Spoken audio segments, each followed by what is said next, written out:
नमस्कार पूर्वांचल बुलेटिन निष्पक्ष खबर अब तक पर आप देख रहे हैं। यूपी के अयोध्या में शब्द सागर कॉलोनी में चला बुलडोजर। एक गुप्ता परिवार के निर्माणाधीन मकान पर चला बुलडोजर। बुलडोजर को लेकर समाजवादी पार्टी के नेता सरकार को घेरना शुरू कर दिया है। आप देख सकते हैं बुलडोजर को लेकर पीड़ित पक्ष व समाजवादी पार्टी के स्थानीय नेताओं के द्वारा गंभीर आरोप लगाया जा रहा है। मीडिया को बयान दिया जा रहा है। आप देख सकते हैं मीडिया को बयान दिया जा रहा है। आरोप लगाया जा रहा है कि सप्त सागर कॉलोनी में संतोष गुप्ता, मनीषा गुप्ता व एक पटना के व्यक्ति के द्वारा जमीन लिया गया है। जमीन का कायदे से लिखा पढ़ी हुआ है। इतना ही नहीं, उस जमीन का राजस्व से खारिज दाखिला भी बताया जा रहा है कि राजस्व से खारिज दाखिला भी हुआ है। और उस जमीन पे एक स्टोरी का मकान बना था, दूसरे स्टोरी पर काम चल रहा था। लेकिन इतने में बुलडोजर पहुंच गया और बुलडोजर ने अपना कमाल कर दिया और निर्माणाधीन मकान को सप्त सागर कॉलोनी में गिरा दिया। ये बताया जा रहा है मीडिया को। इतना ही नहीं है, जिस जमीन पर बुलडोजर चला उस जमीन पर बैंक के द्वारा बड़े पैमाने पर जमीन मालिक को लोन भी बाकायदे का दिया गया है, जांच और निरीक्षण कर। लेकिन उसके बावजूद भी बुलडोजर चल गया। आप देख सकते हैं पूर्वांचल बुलेटिन निष्पक्ष खबर अब तक पर आप मनीषा गुप्ता, जमीन के मालिक मनीषा गुप्ता, संतोष गुप्ता का भी आप सुन सकते हैं। मीडिया में दिया गया बयान है। वहीं समाजवादी पार्टी के स्थानीय नेता के द्वारा संविधान और नियम और कोर्ट की बात की जा रही है। बिना सूचना दिए, बिना जानकारी दिए निर्माणाधीन मकान पर बुलडोजर चल गया। आप पूर्वांचल बुलेटिन निष्पक्ष खबर अब तक लाइक व सब्सक्राइब नहीं किया है तो खबर देखने के लिए आप सब्सक्राइब करें, फॉलो करें और खबर को अधिक से अधिक शेयर करें। नमस्कार, गजेंद्र नाथ पांडे, पूर्वांचल बुलेटिन निष्पक्ष खबर अब तक उत्तर प्रदेश। इसकी और कोर्ट से बाकायदा कचहरी से हमारी लिखा पड़ी हुई थी, दाखिल खारिज हुआ हमारा और हमने इसका नक्शा भी पास करवाया, इस पर हमने लोन भी करवाया।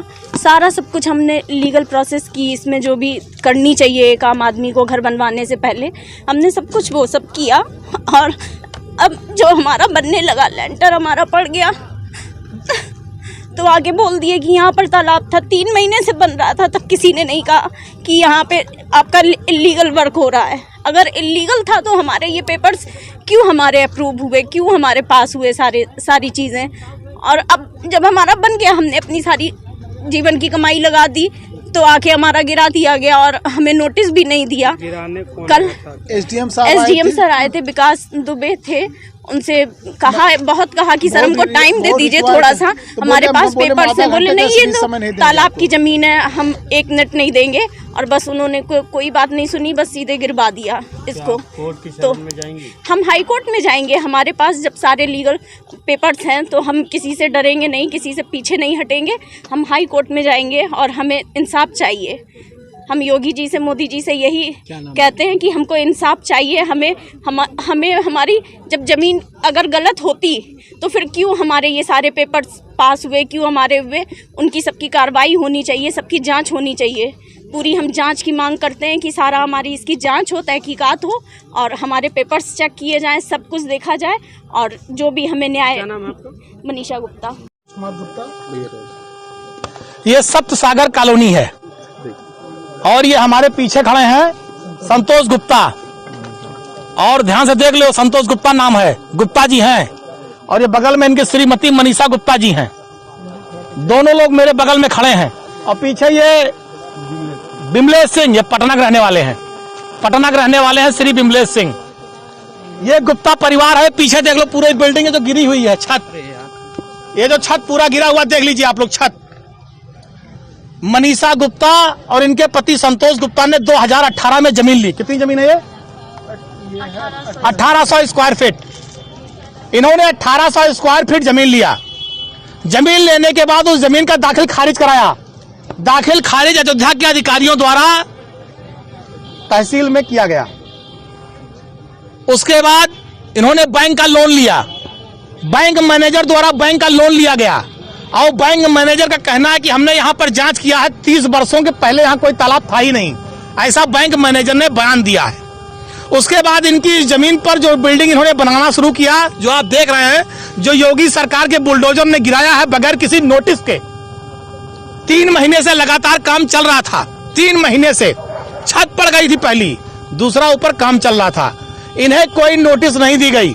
इनका इस जमीन पर दाखिल खारिज है। विकास प्राधिकरण से पूरी तरह से नक्शा पास है। विकास प्राधिकरण का नक्शा किसने पास किया? योगी सरकार के अधिकारियों ने। जमीन का दाखिल खारिज किसने किया? योगी सरकार के अधिकारियों ने। योगी सरकार के अधिकारियों ने दाखिल खारिज किया। नक्शा किसने पास किया? योगी सरकार के अधिकारियों ने। लोन किसने किया? बैंक के मैनेजर ने। बैंक सरकारी किस बैंक से है? यूनियन बैंक, सरकारी बैंक है यूनियन बैंक। उसके बैंक के मैनेजर ने पास किया। और उसके बाद सुप्रीम कोर्ट का आदेश है कि बगैर किसी नोटिस से किसी के मकान पर बुलडोजर नहीं चलेगा। अभी कुछ दिन पहले सर्वोच्च न्यायालय ने आदेश दिया है। लेकिन पूछ लीजिएगा अभी आप गुप्ता फैमिली से, इन्हें कोई नोटिस नहीं दी गई। एक भी नोटिस, सिंगल नोटिस इनको नहीं दी गई। और कल रात में चोरों की तरह बुलडोजर लेकर आए और इनका पूरा मकान गिरा दिया। इनका पूरा मकान गिरा दिया। इन्हें कोई नोटिस नहीं। अगर इनकी जमीन गड़बड़ थी तो इनको नोटिस देते, ये कोर्ट जाते, मुकदमा लड़ते, अपनी बात कहते। लेकिन ये तो हिटलर को फेल किए हैं भाजपा सरकार वाले, कि न कोई नोटिस देंगे, न कोई बात करेंगे, सीधे आएंगे बुलडोजर लेके मकान गिरा देंगे, जिसकी समाजवादी पार्टी निंदा करती है। क्या होना चाहिए? भारतीय जनता पार्टी की सरकार के जो ये अधिकारी हैं, जिन्होंने दाखिल खारिज कराया, जिन्होंने विकास प्राधिकरण से नक्शा पास कराया और जिन्होंने इसको गिराया बुलडोजर से, इन सब पर कार्रवाई होनी चाहिए। इन पर मुकदमा लिखा जाना चाहिए गुंडई का। इन पर मुकदमा लिखा जाना चाहिए मकान तोड़ने का। जितनी धाराएं लग सकती हैं सब पे मुकदमा होना चाहिए। और इन अधिकारियों से जुर्माना वसूल कर जितना गुप्ता फैमिली का नुकसान हुआ है उसकी भरपाई इन अधिकारियों के जेब से होनी चाहिए। ये हम लोग मांग कर रहे हैं। खून पसीने की कमाई से आदमी लोन लेकर मकान बनाता है, ईटा गिट्टी मोरंग बालू सरिया लाता है, उसके बाद लेबर मिस्त्री का खर्चा अलग से देता है। ये भाजपा सरकार में वो लोग नहीं है जो गरीबों की जमीन को सस्ते में लेकर बेचकर पैसा कमा रहे हों। ये मध्यम वर्गीय लोग हैं, अपना 1-1 रुपया जोड़कर मकान बना रहे थे। लोग टूट जाते हैं घर बनाने में और तुम तरस नहीं खाते बुलडोजर चलाने में। योगी सरकार ने गरीबों पर, मकानों पर बुलडोजर चलाया। और ये बिमलेश सिंह पटना से आए हैं, करोड़ों की जमीन लिए हैं। इनका भी न कोई नोटिस, न कोई बयान, न कोई पर्चा, सीधे बुलडोजर। तो जो बुलडोजर की कार्रवाई है ये गलत है। तालाब पहले से अंकित है, इसलिए अंकित है। अगर अंकित था तो रजिस्ट्री कैसे हुई? दाखिल खारिज कैसे हुआ? तालाब पर विकास प्राधिकरण नक्शा कैसे पास किया? इन अधिकारियों को बर्खास्त करा जाना चाहिए। जिन अधिकारियों ने, भाई जब इनकी जमीन की दाखिल खारिज हो गई तो यानी जमीन सही है। अगर विकास प्राधिकरण का अधिकारी नक्शा पास कर रहा है इसका मतलब जमीन सही है। अगर बैंक उस जमीन पर लोन दे रहा है इसका मतलब जमीन सही है। इनके पास 3 प्रमाण पत्र हैं सही होने के। इन सारे अधिकारियों अगर गलत हैं तो सबसे पहले उत्तर प्रदेश के मुख्यमंत्री को चाहिए इन तीनों अधिकारियों को, जो तीनों हैं, सबको बर्खास्त कर दें और उनके ऊपर वो मुआवजा लगा दें। जितना इनका नुकसान हुआ सारा मुआवजा की भरपाई अधिकारियों के जेब से की जाए। वरना ये माना जाएगा कि भाजपा की सरकार गुंडाई कर रही है। जिसका मकान और जमीन चाहेगी, जो हमें कब्जा करेगी, वो परंपरा कायम की जा रही है। ठीक, तो आदेश है।